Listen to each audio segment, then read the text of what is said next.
A world that outlawed magic. Imagine a world where the existence of magic is not merely illegal, it is considered a form of treason against reality itself.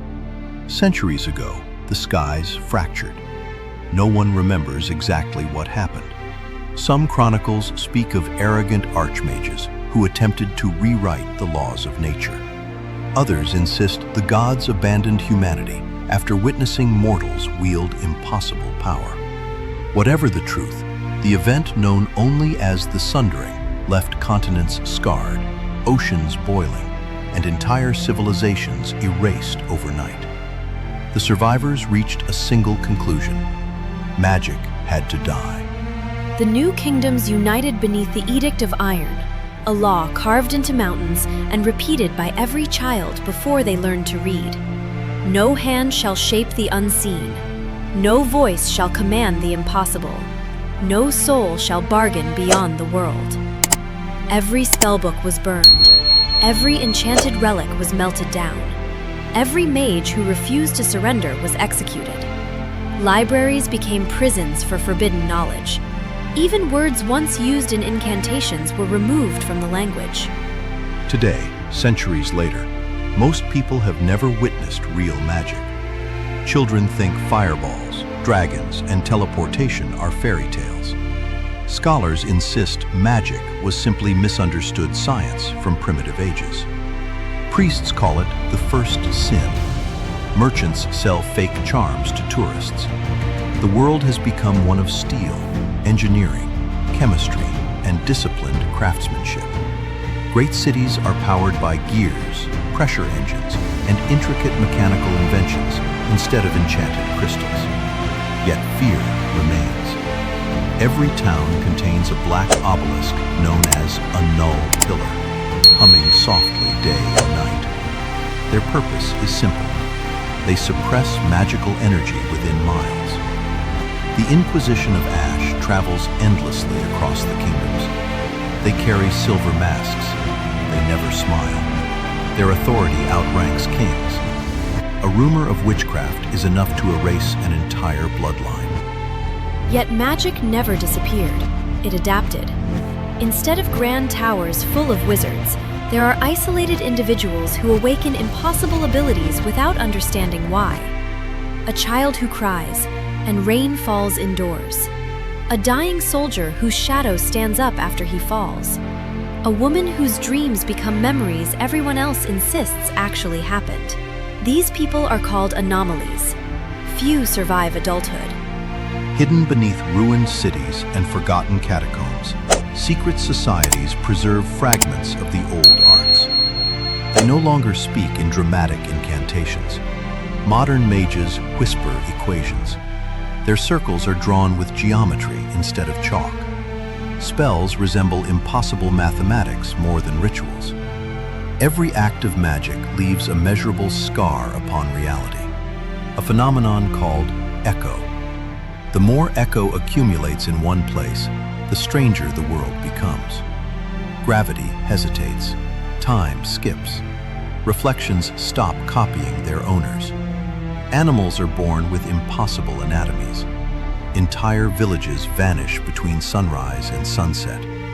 The Iron Kingdoms point to these disasters as proof that the ancient ban was justified. The hidden mages argue the opposite. Echo exists because magic is being violently suppressed, like steam trapped inside a sealed engine. Neither side possesses enough evidence to prove their belief. The greatest irony is known only to a handful of people. The null pillars do not destroy magic, they imprison it. Deep beneath the world, beneath every kingdom, beneath every mountain, an immeasurable reservoir of magical force has been building for centuries. Every spell prevented, every ritual interrupted, every child executed before awakening, every enchanted relic destroyed. Nothing disappeared, everything accumulated. One day, the prison will reach its limit, and when the last null pillar finally cracks, a world that outlawed magic for generations may discover that the forbidden power it feared has been waiting, growing stronger in silence the entire time. The first null pillar cracked on an ordinary afternoon. There was no thunder, no earthquake, no pillar of light splitting the heavens. It simply made a sound like a porcelain cup developing a hairline fracture. Tick. The guards stationed around the black monument looked at one another. "Did you hear?" The second crack interrupted him. Tick. A silver line spread across the polished stone. The captain frowned. "Fetch an engineer." An engineer arrived within minutes, carrying measuring rods and notebooks. He circled the pillar twice, tapped it with a brass hammer, and listened. "It shouldn't," he muttered. "What? It shouldn't make noise." The pillar split from top to bottom. For exactly one heartbeat, nothing happened. Then every candle in the city ignited blue. Every bell rang without being touched. Thousands of people stopped walking simultaneously, struck by an overwhelming sensation that something vast had just exhaled. The crack sealed itself. The blue flames returned to orange. The bells fell silent. Life continued. Mostly. 3 streets away, 14-year-old Elian dropped the basket he had been carrying. The apples rolled across the cobblestones. He didn't notice. The air around him shimmered, not visibly, not enough for anyone else to see. But he could suddenly hear something impossible. Voices. Millions of them. Not speaking, remembering. Fragments of forgotten spells drifted through his mind like half-remembered songs. Open, bind, return. He clutched his head. What is happening? A woman walking past glanced at him. Are you ill? The voices vanished. He blinked. I think so. By sunset, reports flooded the nearest chapter house of the Inquisition of Ash. A baker claimed his dough had risen into the shape of birds. A well produced glowing water. A blind man described the sunset in perfect detail. An old oak tree uprooted itself and turned 90 degrees before settling back into the earth. Nothing catastrophic, nothing that could be explained. The High Examiner read every report in silence. Finally, he spoke. "Seal the city." The clerk hesitated. "For isolated incidents?" The High Examiner removed his silver mask. His face was lined with scars older than most kingdoms. "I remember the stories." The room fell silent. "Sir, they always begin with coincidences." That same night, beneath the city, something awakened. Far below the foundations, below forgotten sewers, below catacombs no map acknowledged, there lay a chamber older than recorded history. Its walls were not carved. They had grown. At the chamber's center stood a sphere of black crystal the size of a cathedral, suspended in empty air by invisible forces.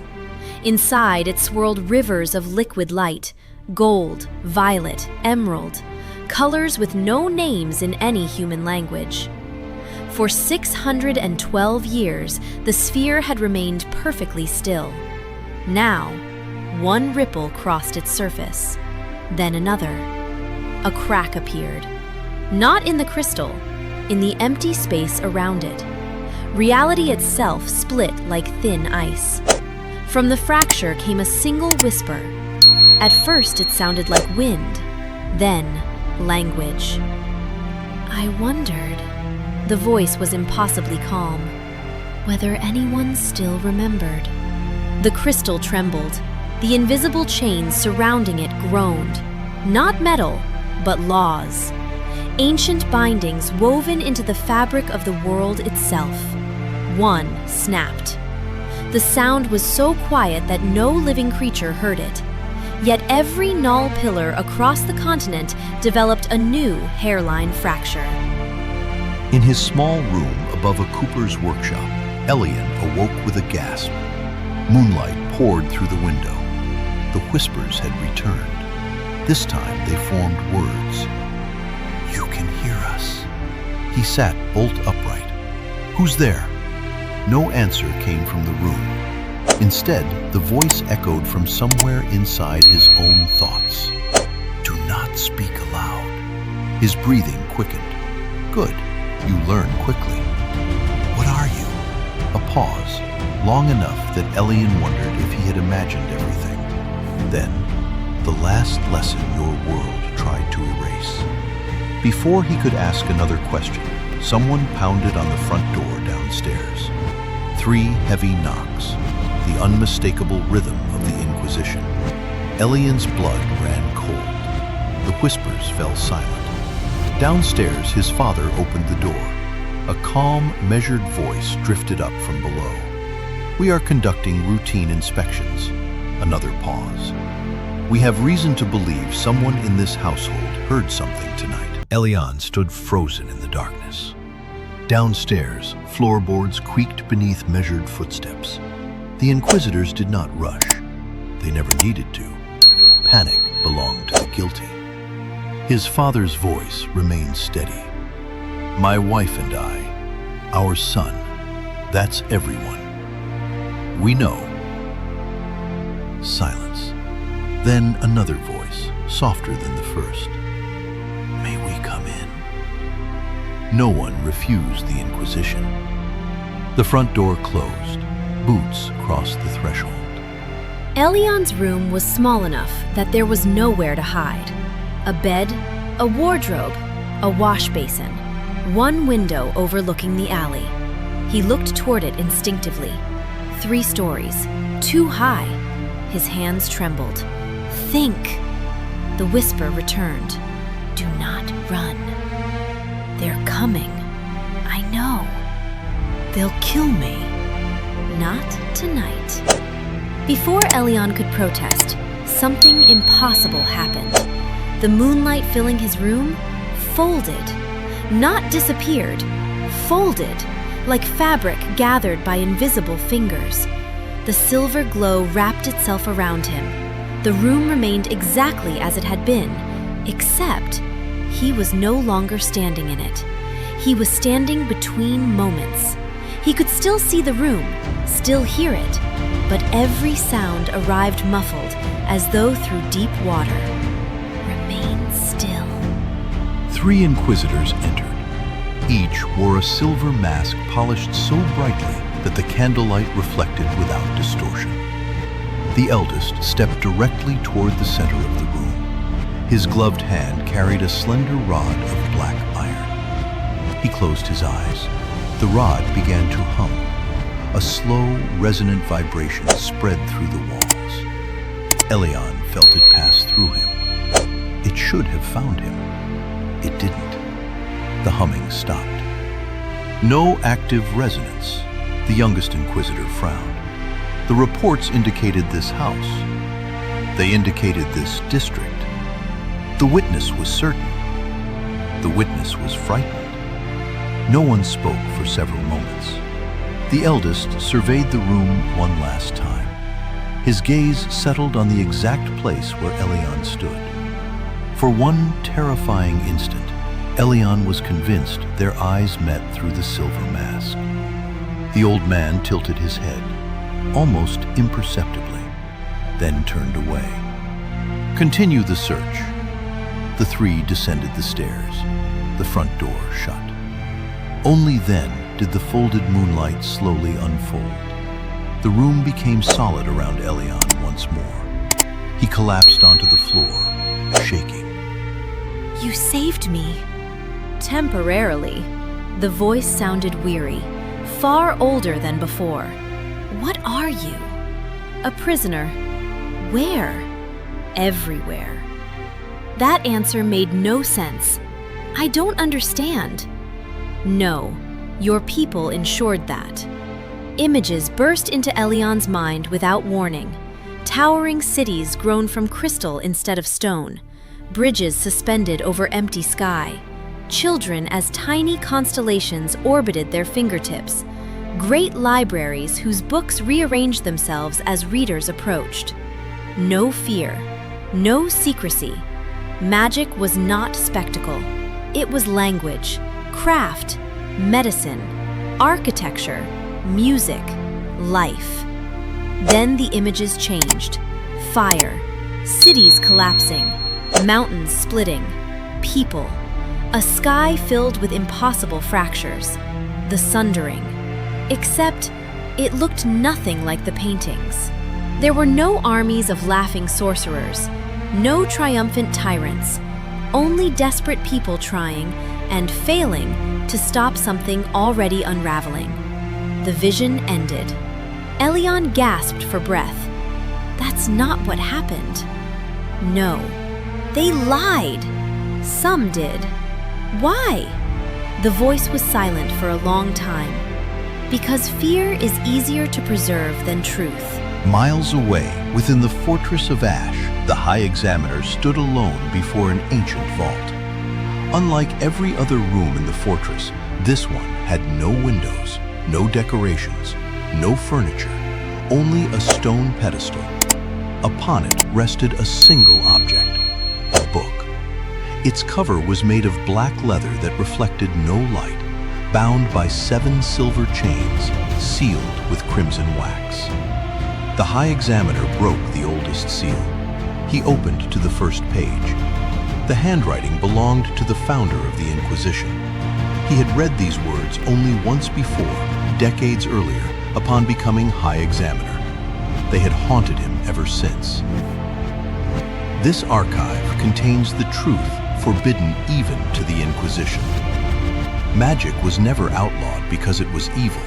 It was outlawed because humanity lost control of what it had awakened beneath the world. The null pillars are not weapons, they are locks.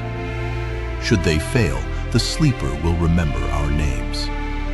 The High Examiner turned the page with an unsteady hand. The next entry had appeared only moments before. Fresh ink, still wet. There was no pen, no scribe. The words wrote themselves as he watched. One lock has weakened. The listener has awakened. You cannot prevent what comes. You may only choose which side of history records your name. For the first time in 40 years, the High Examiner's hands shook. He whispered a name he had sworn never to speak aloud. Asterion. The candles throughout the vault extinguished simultaneously. In the darkness, someone answered. No. The voice came from behind him. I am what Asterion became. The High Examiner slowly turned toward the sound, his heart pounding. But the vault was empty. Only the lingering echo of the voice remained, and with it came the unsettling realization that whatever had spoken was no longer confined to the depths below. It had begun to reach into the world above. The High Examiner did not call for the guards. He knew they would find nothing. Instead, he closed the black book, replaced the broken seal as best he could, and stood in silence. For decades, he had enforced the Edict of Iron without hesitation. He had ordered arrests, burnings of hidden archives, and the destruction of relics whose creators had been dead for centuries. He had believed those acts necessary. Now, he understood a truth his predecessors had carried alone. The Inquisition had never been hunting magic. It had been buying time. By dawn, every chapter house across the continent received the same order. Leave the hidden mages alive. The message contained no explanation. Many inquisitors assumed it was a cipher. Some obeyed. Others ignored it. The unity that had defined the order for 6 centuries fractured before the sun reached its highest point. Elion fled the city before noon. The whisper guided him through forgotten alleys and abandoned aqueducts until the walls disappeared behind rolling hills. Only when they reached the ruins of an ancient observatory did the voice speak again. This place remembers. The observatory had no roof. Its great brass telescope had long since rusted away. Yet carved into the circular floor was a pattern of interlocking rings unlike any language Elian had ever seen. The moment he stepped onto the center stone, the carvings glowed, not with light, with memory. The air filled with translucent figures, men and women in robes, armor, simple work clothes, mages, farmers, children, artisans. An entire civilization preserved as echoes. One woman stepped forward. Unlike the others, she looked directly at Elian. "You hear us?" He nodded. "Who are you?" She smiled sadly. "My name no longer matters." She raised a hand, and the vision around him shifted. He saw the sundering as it had truly happened. Not an act of conquest, not an accident of arrogance. Beneath the world had slept a vast consciousness, born with the planet itself, older than oceans, older than mountains. Humanity had discovered its presence and learned to draw tiny threads of its power. For thousands of years, the balance held. Then, kingdoms demanded more. Wars grew larger. The ancient consciousness stirred. When it awoke, reality bent around it. The greatest mages sacrificed themselves to lull it back to sleep. The null pillars became the final seal. They blamed us. They blamed everyone who practiced magic. They blamed fear, the woman replied. Fear survives longer than understanding. Can it be stopped again? No. His heart sank. Then we're doomed. She shook her head. No, only changed. Deep beneath the world, the crystal prison dissolved into shimmering dust. The ancient presence rose, not as a monster, not as a god with blazing eyes, but as awareness, spreading through stone, rivers, forests, and sky. Every living person stopped what they were doing. For one breath, every mind touched another. Enemies remembered shared grief. Strangers glimpsed each other's hopes. Kings felt the hunger of peasants. Children saw memories of the elderly. For a single instant, no thought belonged to only one person. Then the connection faded. No cities fell. No mountains shattered. The sleeper had awakened, but it did not seek destruction.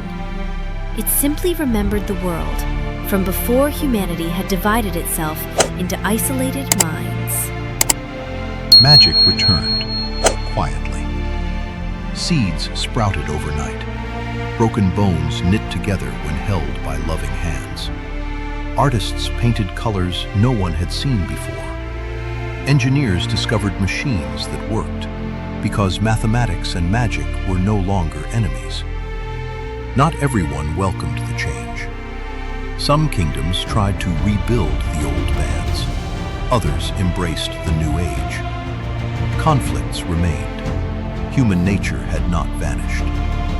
But the age of fear had ended. The null pillars slowly crumbled over the following years.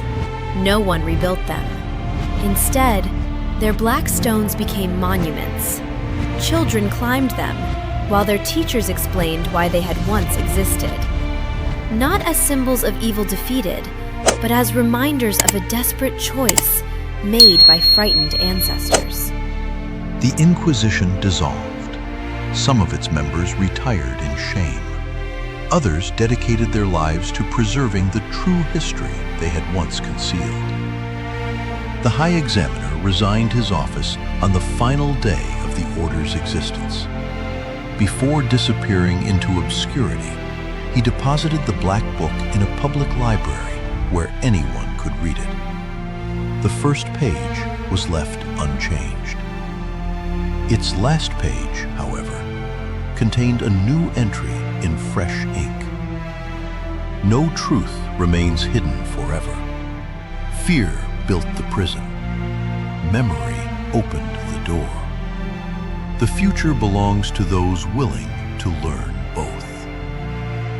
Years later, travelers spoke of an old observatory where a teacher held classes beneath the stars. His students came from every kingdom. Some could shape fire, some could heal, some possessed no magic at all. All were welcome. When they asked their teacher whether magic was a gift or a danger, he always gave the same answer: it is neither. He would point upward, where the stars shone with a clarity unseen for centuries. It is a language. Like any language, it can build, destroy, reveal, or deceive. What matters is not that it exists, but that we understand it. The students would look to the sky, then to one another, and continue learning. In a world that had finally chosen understanding over fear. The old age had ended, not with a final battle, but with the quiet acceptance that truth, however long buried, was stronger than any prohibition.